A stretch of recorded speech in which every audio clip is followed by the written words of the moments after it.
Hello guys, good morning all of you. Maharana Pratap संस्थान की online कक्षा में आपका हार्दिक स्वागत। पिछले वीडियो में हमने समास के बारे में पढ़ा था। समास में हमने अव्ययभाव समास पढ़ लिया था। जिस समास का पहला पद अवयव या उपसर्ग हो वहाँ पर अव्ययभाव समास होगा। अव्ययभाव समास में हमने कुछ अवयव जो हमारे सिलेबस में दिए हुए हमने वो पढ़े थे। अनु, प्रति, नीर, यथा, इसके बाद अधि इत्यादि अवयव हमने पढ़े थे। आज हम पढ़ेंगे कर्मधारय समास के बारे में हम चर्चा करेंगे। देखो, कर्मधारय समास तत्पुरुष समास का ही पार्ट है। कर्मधारय समास उसके शब्द में उसकी डेफिनेशन है। ये क्या कह रहा है यहाँ पर? अस्मिन् समासे साधारणतया पूर्व पद विशेषणम। देखो जी, इस समास में इसका पूर्व पद क्या हो? विशेषणम, मतलब जो विशेषता प्रकट करता हो। उत्तर पद से विशेष्य, और उत्तर पद दूसरा पद है वो विशेष्य होता है। वहां पर कौन सा समास होता है? कर्मधारय समास, जिसकी विशेषता बता रहा हूं। जिसका पहला पद क्या है? विशेषण, मतलब जो विशेषता प्रकट कर रहा हो, और विशेष्य का मतलब जिसकी विशेषता बता रहा है। यहाँ पर जैसे नील कमलम, तो यह बनेगा नीलम कमलम। कमल कैसा है? नीला। कमल की विशेषता को यहां प्रकट कर रहा है, इसलिए यहां पर कौन सा समास हुआ? कर्मधारय समास हुआ। देखो, देखते कर्मधारय समास के भी अलग अलग पार्ट यहां पर दिए हुए हैं। विशेषण विशेष्य कर्मधारय समास, जिसका पहला पद विशेषण जो विशेषता बता दो, और विशेष्य मतलब जिसकी विशेषता प्रकट हो रही है यहां पर, वहां पर कौन सा समास होगा? कर्मधारय। जैसे पीताम्बरम। देखो, कर्मधारय समास में एक विशेष बात है, आपको ध्यान होगी कि यहाँ दूसरे पद देखना आपको, यहाँ दूसरा पद अगर नपुंसकलिंग में है तो पहला पद भी आपका नपुंसकलिंग हो जाएगा। दूसरा पद आपका अगर पुल्लिंग में है तो पहला पद भी आपका पुल्लिंग हो जाएगा। दूसरा पद आपका स्त्रीलिंग में है तो पहला पद भी आपका स्त्रीलिंग में हो जाएगा। देखो, यहाँ पर तीनों एग्जाम्पल हमारे यहाँ दिए हुए हैं। पीताम्बरम तो बनेगा यहाँ पर, देखो, पीत प्लस अंबरम। सबसे पहले इसका विच्छेद करेंगे, पीत प्लस अंबरम बनेगा। अब देखते हैं यहाँ अंबरम दूसरा पद जो है वो नपुंसकलिंग है, तो हम इस पीत को भी क्या बना देंगे? नपुंसकलिंग। तो बन जाएगा पीतम अंबरम इति। नपुंसकलिंग जब कोई शब्द बनता है तो हम च तत् का भी प्रयोग कर सकते हैं। जैसे पीतम च तत् अंबरम भी लगा सकते हैं। अगर च तत् का प्रयोग नहीं करें तो पीतम अंबरम भी बन सकता है। दूसरा देखो यहाँ पर वीर पुरुष। देखो, दूसरे पद के अंत में यहाँ पर पुरुष विसर्ग दिया हुआ है। विसर्ग होने के कारण दूसरा पद हमारा पुल्लिंग है। पुल्लिंग होने के कारण ये पहला पद भी हमारा पुल्लिंग बन जाएगा। तो सीधी सी बात है, यहाँ वीर पुरुष बन जाएगा। क्या बन जाएगा? वीर पुरुष। और पुल्लिंग जब वह बनाते हैं तो दोनों पदों के बीच में लगता है च असौ। किसका प्रयोग होगा? च असौ का प्रयोग होगा। वीर च असौ पुरुष, या वीर पुरुष इति लिखो तो भी सही है। अब आया यहाँ पर नव वाटिका। देखो, दूसरा पद वाटिका दिया, और वाटिका स्त्रीलिंग शब्द है, तो इस नव को भी हम स्त्रीलिंग बनाएंगे तो बन जाएगा नवा वाटिका। ठीक है, स्त्रीलिंग बनाते समय च इयम लगा सकते हैं। क्या लगा सकते हैं? च इयम, नवा च इयम वाटिका बन जाएगा। आ गया समझ में? जिसका पहला पद विशेषण और दूसरा पद विशेष्य हो, उस समय ऐसी स्थितियां बनती है। आगे देखते हैं, उपमान उपमेय कर्मधारय। ठीक है, उपमान उपमेय कर्मधारय, जिसका पहला पद उपमान मतलब तुलना की गई हो और दूसरा पद उपमेय हो, वहां पर भी कर्मधारय समास होगा। जैसे देखो यहाँ पर घनश्याम। देखो, शाम को बतलाया गया है यहाँ पर किसके समान? घन मतलब बादल के समान। कृष्ण को किसके समान बतलाया गया? बादल के समान।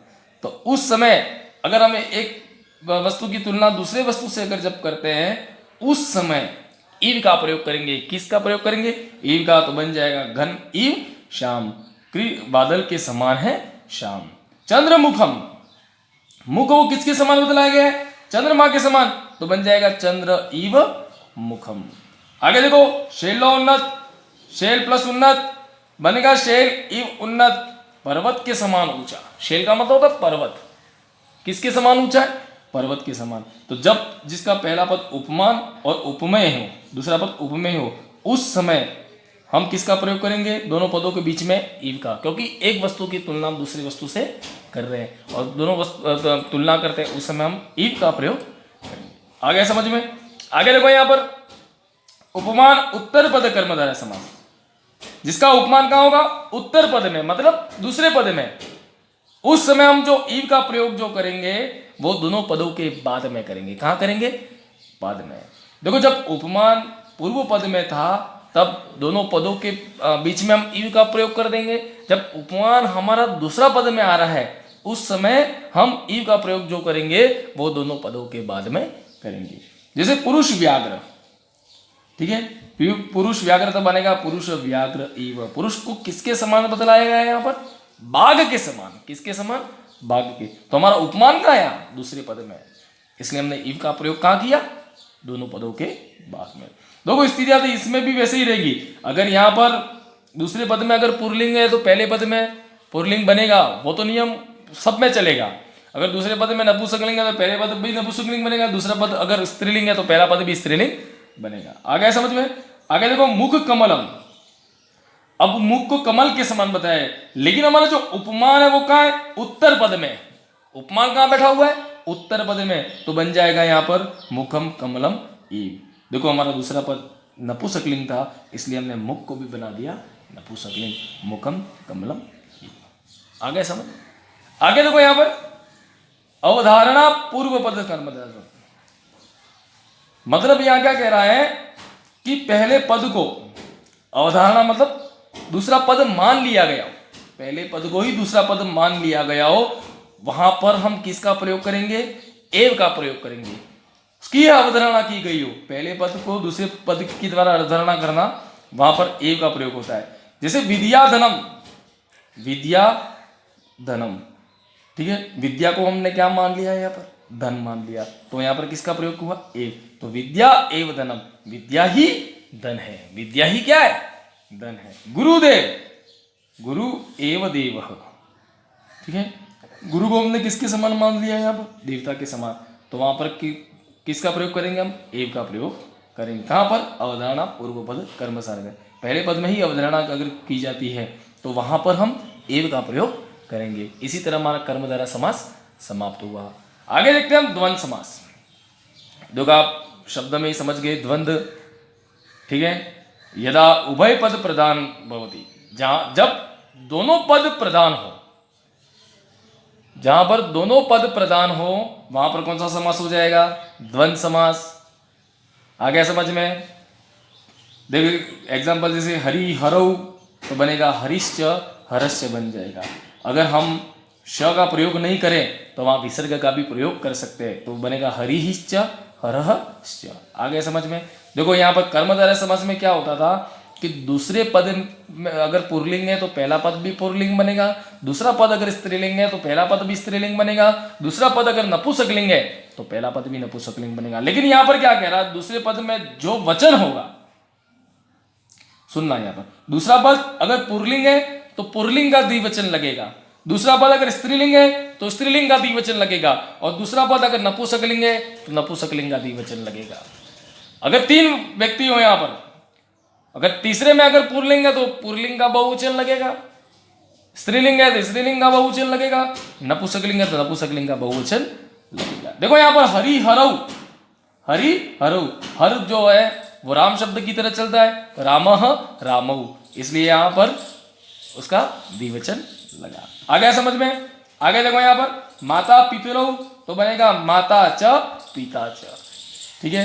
देखो अंत में जो शब्द दूसरा पद जो है वो पिता शब्द है, पिता पितरौ, तो यहाँ पर बन गया पितरौ, उसका द्विवचन लगा। आ गया समझ में? पाणी पादम, ठीक है, पाणी च पादौ च। देखो यहाँ पर पानी की जो मात्रा यहाँ पर बड़ी हो गई, उसका क्या कारण है? हमने यहाँ पर उसका द्विवचन, क्योंकि हमारे हाथ कितने?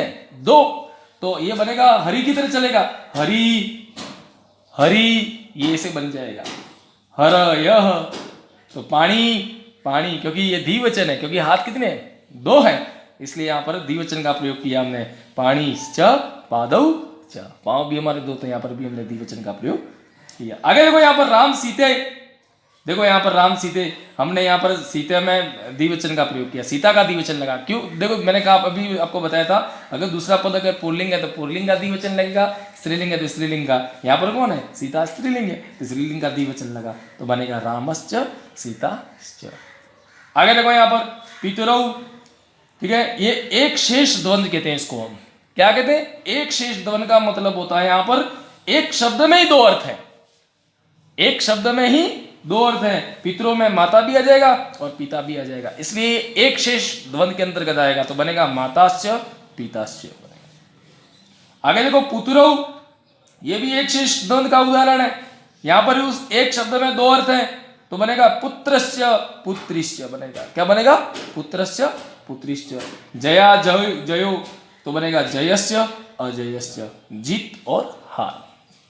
आगे देखो यहां पर बहुवचन का हमने प्रयोग किया, हेमंत शिशिर वसंताः, तो बनेगा हेमंतस्य शिशिरस्य वसंतस्य। ठीक है, देखो यहां पर तीसरा पद हमारा क्या है? बसंत, जो पुल्लिंग के अनुसार चलता है, राम रामु रामः, तो यहां बन गया वसंताः, तो इसका विग्रह भी वैसे हुआ। आ गया समझ में? उसी तरह हमारा द्वंद्व समास भी समाप्त हो गया। किसी प्रकार का कोई डाउट हो तो कमेंट बॉक्स में अपना कमेंट जरूर शेयर करें। जय हिंद, जय भारत।